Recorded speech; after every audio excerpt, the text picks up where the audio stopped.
Let's start with this.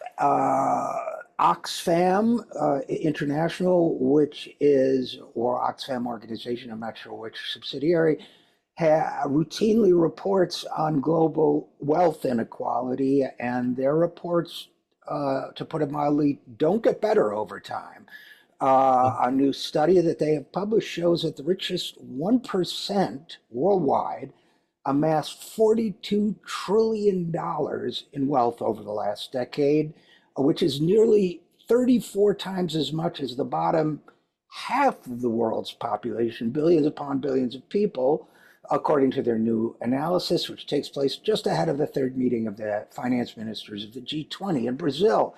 So the average wealth per person of people in the top 1% rose by nearly $400,000 in real inflation adjusted terms, but not that the bottom half got left out altogether. Their wealth collectively rose by $335. Now, there are a lot of ways to look at this. Obviously, even within the 1%, the top 1%, there's a lot of wealth inequality. Most of that is probably skewed toward the top. At the bottom, there's also some inequalities. A lot of people got nothing or less than nothing.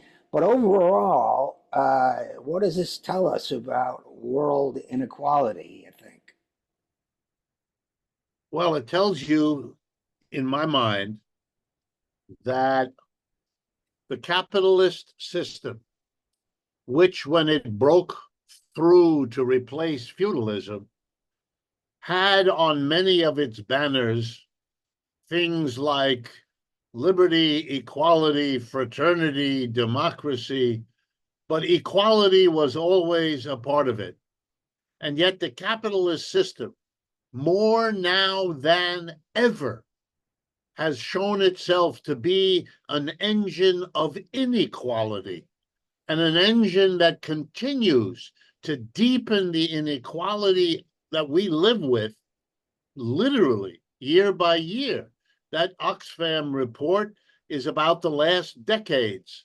Well, that means, for example, that across the Obama administration, the Trump administration, the Biden administration, we may have had speeches, I remember some particularly by Treasury Secretary Yellen, talking about how we have inequality and how we really must do something about it. Our great economy is not being shared properly by everyone. Very nice, very well, Hallmark card type sentiments, but she didn't do anything, nor did her administration, nor did that of the opposing party. Not only did they do nothing to reverse inequality, they presided over its worsening, as is documented not only in the Oxfam report, but in a new edition just out of the Wilkinson and Pickett book that I think many of your audience will have encountered before. The famous title of the book, The Spirit Level, which analyzes the conditions in Great Britain, which are very, very similar and precisely on this point of the growing inequality. So for me, it stands as a screaming indictment of a system that works this way. So as you were talking, I was thinking rather about the fact that it was in 2011 that we first started hearing what Al Cap would have called speechifying about from American political leaders about inequality. And I know it was 2011 because that's when the Occupy Wall Street movement swept the country and the world. And if it weren't for coordinated repression here in the United States and around the world, and there's no doubt about it, parenthetically, it was coordinated, including by the Obama administration, that repression of that movement and that discrediting of that movement and so on. If it had, despite it coming from nowhere, this movement, based on the simple theme, we are the 99%, swept the country, swept the world. based on just an idea, a simple idea. In response, President Obama felt obliged to change his rhetoric and include remarks about inequality, as have his successors. The Republican, Mitt Romney, his 2012 political opponent, was forced to make some rhetorical feints in that direction as well. We've heard a lot about it since, including, as you point out, Treasury Secretary Janet Yellen and others.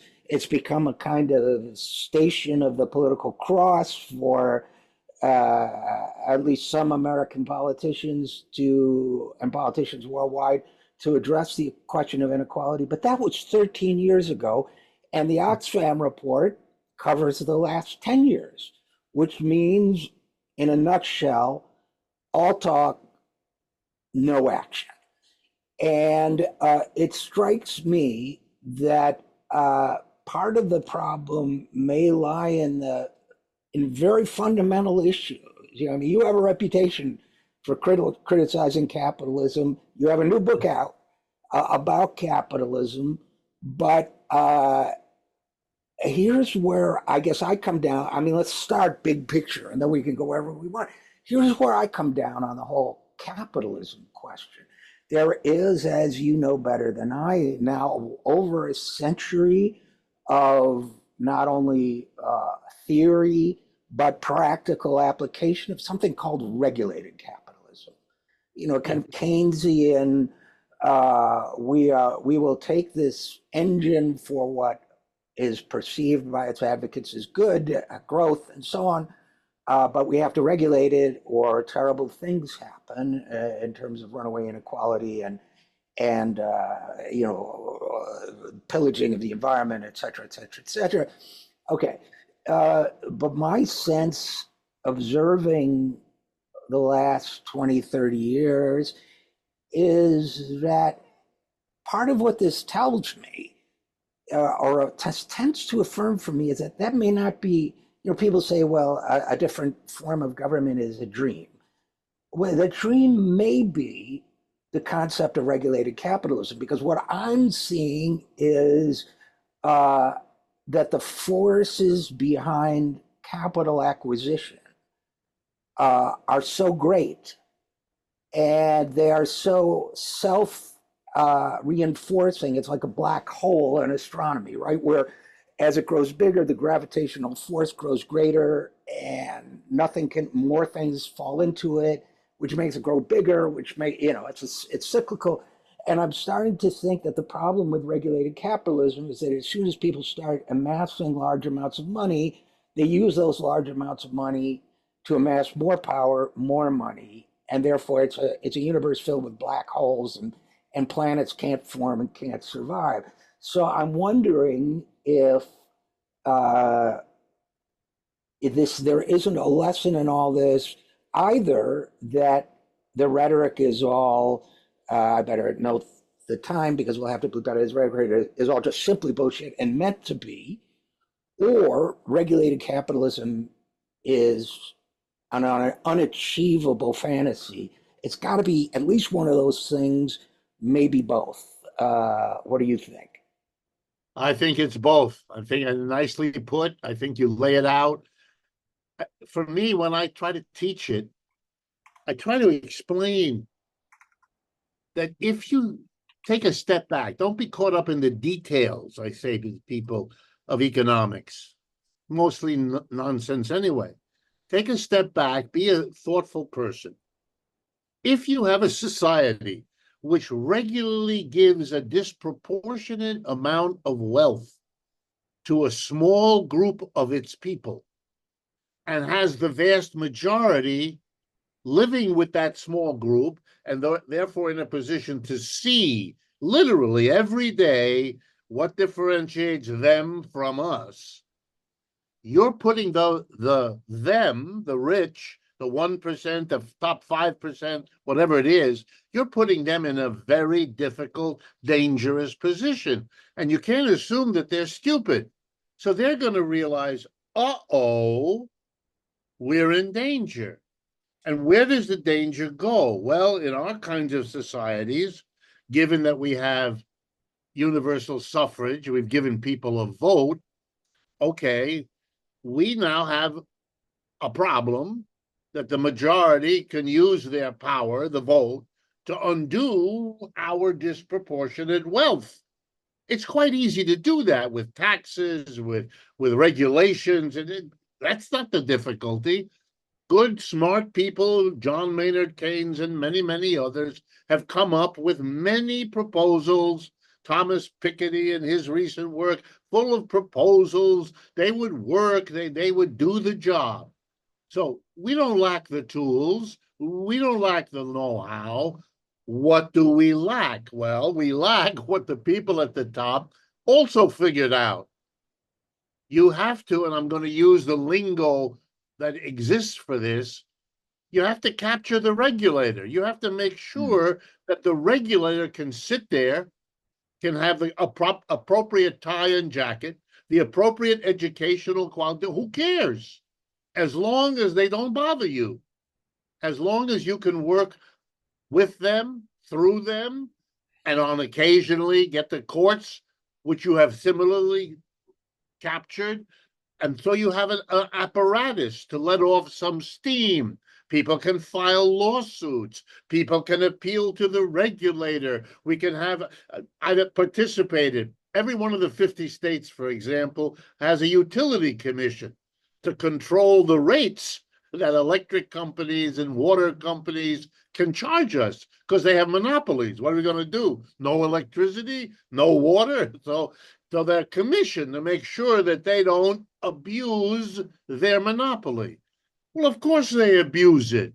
They've just worked out a very cozy relationship with the utility commissioners through donations, through bribes, through hiring a commissioner when his or her service is over, whether, I mean, it's endless. This is easy. And that's how they've done it. So nothing is done about this arrangement. That's why I think it's fair not just to accuse Trump, Obama, Biden of not having reversed the awful inequality that each of them inherited. They didn't just not reverse it, which they could have and should have done, but they presided over a system that was making it worse, and they knew it. Those data are collected by the American government, not just by Oxfam and so forth. They're all there. I can find them. Anybody can find them. And I think, therefore, there is a fundamental failure to understand. You cannot regulate in a system that allows the objects of regulation to have the wealth and the power to capture and therefore neuter that regulation. And that's why going through it again strikes me as, if people tell me, why don't you believe in regulation? My answer is very classical.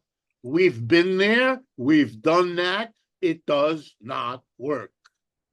Let me add or try another angle on what you just said. I think is very important. I mean, regulatory capture is an extraordinarily well-known phenomenon. We all know about it. There are good groups Right.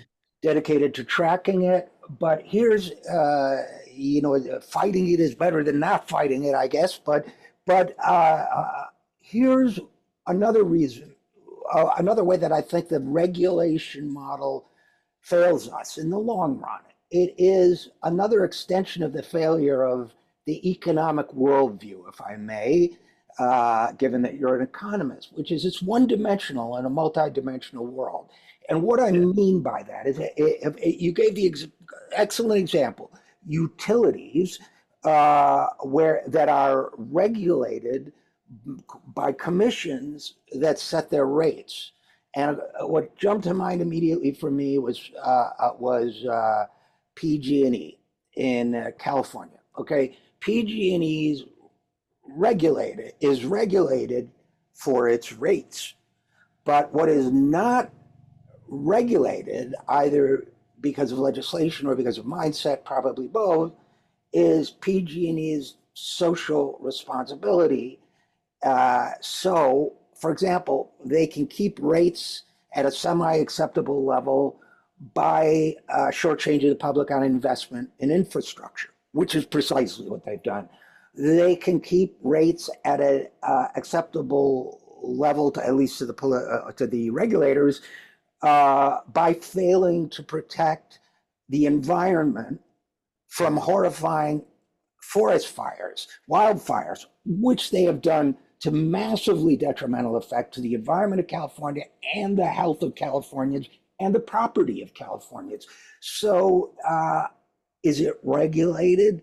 Yes, in the sense that, in a one-dimensional sense, sort of, but it's not managed for the public good. And there comes a point where I think it's time to ask, wait a minute, the sources of energy are ours, their water, their air, their, coal, their, whatever else they use.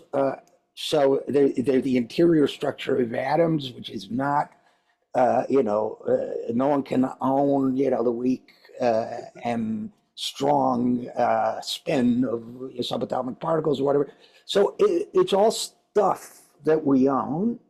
The utility is a creation of the public governance. So is the commission. Why don't we run this stuff so that it does not hurt us, and so that we take a full view of it, and so that, getting back to our original point, so it doesn't contribute to inequality. Why am I paying the same rate per kilowatt as an billionaire almond grower in the Central Valley of I'm not in California, but Central Valley of California, who's using up all the natural resources in that area, and on and on and on. So inequality on down, we're not addressing the dimensions of the problem. No, and it's a variation. That, I don't mean to pick on almond growers. I have nothing personally against them, and I enjoy eating almonds. However, my guess is that the almond grower, like any large capitalist operation anywhere in the country, knows that among the people he has to control, either by himself or as part of a collective of almond growers, the Almond Growers Council or whatever it's called there, they have to control the local politicians, the regional politicians, the state politicians. They do it in a variety of ways, alone and with other business groups. That's how the country runs. That's where the bulk of the money for each candidate comes. The candidates know that. They learn it in school, and if they didn't learn it in school, they'll learn it within a year or two of getting out of school. That's how this world is organized. You're not going to make it up the political ladder if you're understood to be the enemy of the donors who keep this whole, corrupt system, because that's what it is, going. This is a political system designed, funded, donored, paid for, inspired by those people. And if that weren't enough, if you sit at UCal Berkeley or at Stanford University, where I spent a year of my life getting a master's degree in economics, it was obvious all around the lovely campus of Stanford University when I was there. The business community was holding seminars, giving donations. I mean, it never stopped. The university understood, or at least the people who ran it understood where their bread was buttered. And they were not going to upset that cart, have all those people looking to fund, University of Southern California instead of Stanford, or whatever their problems were. You can see the whole system is worked out. When Bernie Sanders said the economy is rigged, I think that's a fine term for the totality in which regulatory capture is one very important chapter, but it means that you have a system that has to be changed. Look, if the people who were living with the utility rates are the same as the people who own and operate the enterprises, then there would be a wholly different universe. They wouldn't be shooting themselves in the foot. Your point before, if I had time, I would love to expand on that. that letting this little quasi-monopoly have this cozy relationship with the commission so that the regulatory apparatus is captured produces the kinds of forest fires and droughts and other horrors of California, whose cost, even to other capitalist businesses, far exceeds what you would have saved if you had properly. This is a system that is shooting itself in the foot. I'm not a critic of capitalism from the outside. Capitalism has outlived its usefulness. It is dysfunctional at this point, and we ought to be able to see it. In the end, when feudalism collapsed in Europe, if you read the history, you discover that it was in many cases the feudal lords themselves, the end of a 1,000-year chain of feudal lords, who said this system doesn't work. Even for them, it was no longer functional. And And so let, many of the people who led the revolution were from the feudal class, and that should surprise no one. When it finally happens here, it'll be lots and lots, it already is, of children of capitalists who will be saying to their parents what those parents taught them, to think a little bit and to say, Dad, Mom, this isn't working anymore. We have to make a change. and I just want to say, first of all, if anything, I should have singled out almond growers for their extraordinary use of water rather than electricity, and their lowering of the water table there, and that might better be decided by the people of California who are going to live with the subsequent water shortage. There was a false statistic unfairly maligning almond growers, saying that each almond requires 6 gallons of water. I never believed it because I ate 6 once and I was still thirsty. But anyway, from this, I want to pivot to the spirit level. The book that you mentioned that's just been reissued and updated. And on a serious note, I want to say, I have my bona fides in the so-called white working class, if for no other reason than I've now lost 2 close family members to drug addiction. Drug addiction is a widespread problem in all segments of the working class. The authors of The Spirit Level, the epidemiologists, Richard Wilkinson and Kate Pickett, they make a point of, and I bring it up because I think inequality can feel like an abstract question, but they have addressed, both in the original book and later, the fact that things like drug addiction, murder rates, social mobility, other things that we don't normally think of as being part of economic inequality, obesity, pregnancy, teenage pregnancy, and so on, the lack of a sense of community, all sorts of things are correlated with inequality. And the reason why I bring that up is I like your thoughts on the fact that it's not, people think, well, that's an economic question. No, it's a health question, it's a psychological question, it's an emotional question, it's a family question. And I'm puzzling as we speak over how to communicate that to people. Well, one of the reasons it's hard to communicate is the way we've organized education. I'm a product. I've been a professor all my adult life, and I can't tell you the number of times a student asks a really good question, and the first thought that crosses my mind, that's how much I'm part of the system, is, oh, that's a very interesting question. You should ask your sociology professor, or you should ask your psychology professor. I don't do that anymore because I realize that is a very cheap, evasive response to a perfectly good question. What the student is asking is an intelligent coming together of the different parts of all of our lives. We aren't economic beings. If you look at how economics works, it reduces the complex human being to a calculating machine weighing costs and benefits, as if you could do that. as if you were self-aware enough to do that, which nobody does. Instinct, feeling, fear, emotions of all kinds shape everything we do. And you ignore that means you're going to misunderstand what's happening. And so we shouldn't have economics classes separate from, or if we have some separation, we should make an extra effort then to bring it together, which the university very rarely does, except in those few cases where, and it's rare, they have taken seriously the so-called interdisciplinary education.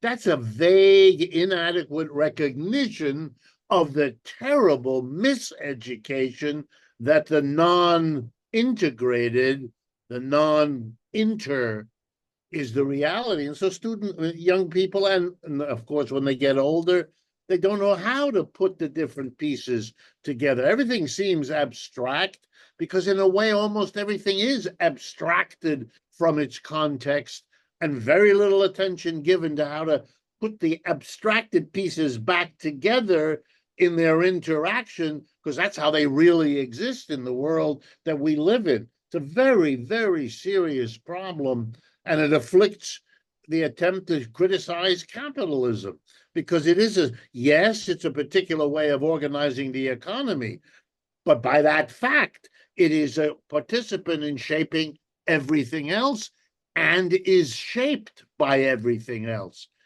The reality is it's woven together. And if you're not helped to understand that, it then becomes that vague, foggy, I don't get that. And then you become the victim of your own bad education. And it seems to me that what you're describing is the reflection of another form of inequality, a kind of intellectual inequality, an asymmetrical and hierarchical way of managing knowledge and thought that says to us, in effect, the only way to have influence over policy, over the discourse, over public awareness is by entering into a segmented system in which you prove your worth to the structure that exists, both intellectual power structure as well as other power structure, by getting into Harvard and figuring out how to pay for Harvard or Yale or Stanford, just name three of your former schools, and getting into an elite school, convincing your elite professors that you're smart in the way they want you to be smart, honing your knowledge along a very specific lane, within a very specific lane, ever thinner as you ascend to the top, I assume, in most cases. And that's the only way you're allowed to have any take any role in the conversation. And if so, you find, I even find it in journalism, my work, people telling you, well, stay in your lane. Well, what do you know about that? You know, I mean, I was I actually gave a party, or my wife did for me, at a very close friend, very bright guy. I said I was writing a piece on the diplomatic situation regarding Russia and Ukraine. He said, well, you know, what's your qualification to do that? And one of my kids said, he's a smart guy. And I said, well, you know, I also worked for the State Department for a year. And he was, oh, okay. Everybody was like,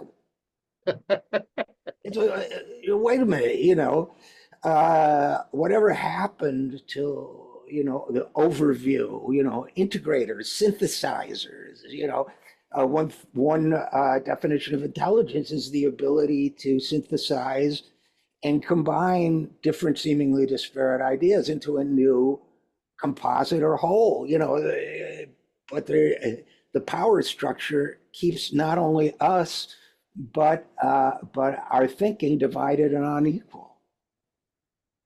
You know, I'm reminded of the aphorism attributed to Aristotle. It goes like this: I know that I don't know. Right. Hegel loved this because it was a recognition that every knowledge is bounded, has a boundary from that which is not or not yet known. And so, in a sense, you're always on the tense relation between what is known and what is not known. Let me end with telling you a story about that Harvard you mentioned. I was a freshman, and as freshmen at Harvard, we had to come to school a few days before the semester began, my first year. I was a little intimidated. No, maybe change that. I was a lot intimidated about going there. My family had no money, so I didn't come from anything used to that. And we were assembled, all of us freshmen. In those days, there were no women because they were at Radcliffe, which was a few blocks away in Cambridge, Mass. Anyway, they sat us in an auditorium and we were addressed by the then president of Harvard, a man named Nathan Pusey. I have no idea who he is or was, but he somehow got his way to be the president of Harvard. And at one point in his otherwise unbelievably boring discourse to all of us, he stopped and he said, I want you to look to your left. We did. I want you now to look to your right. We did. The man on your left is probably going to be a senator, and the man on your right is probably going to be a captain of industry. I kid you not. These cliches were comfortable in his mind. And then, with a pregnant pause, came the real point. He said, you are now at Harvard. We train the rulers of the world. That's what he told us. And in one moment, everybody's head in that room grew larger by 2 to 4 inches by the sheer magnitude of this argument. I went home, I told my father. He said, sit down, son. He said, you're now introduced to first-class bullshit. and he went on and made me understand the sheer arrogance of what had just been done to these innocent freshmen at Harvard. But you know, it sticks. It sticks, and those people actually go through life, a good number of them, believing that they are acting out that drama that was promised to them that first day of their freshman year. And that, in closing, is one of the huge problems with addressing inequality. The people at the top of this broken system genuinely are deluded into thinking they belong there. That's right. We depend on your support here at the 0 Hour, so please give whatever you can at any of the links you see on your screen. Thanks so much.